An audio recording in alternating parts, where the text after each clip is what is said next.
最近这个变速慢动作配上召唤蝴蝶的特效非常的火，今天让我手把手教会你，搬好小板凳，学习起来。我们打开剪映，导入一段走路的视频素材，接着点击关闭原声，提取我们收藏的音乐，然后我们听一遍音乐。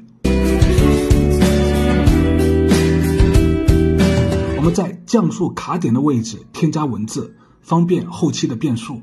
然后点亮主轨道的视频，点击变速、曲线变速、自定，直接来到出现文字的画面，在当前的位置打一个点，再把后面的点全部拉动到 0.1 倍，再勾选右上角的智能补帧，那么这样慢动作卡点就做好了。然后我们来到降速的位置，点击特效，搜索群蝶飞舞，再拉长特效对其尾部就 OK 了。我们导出看成品。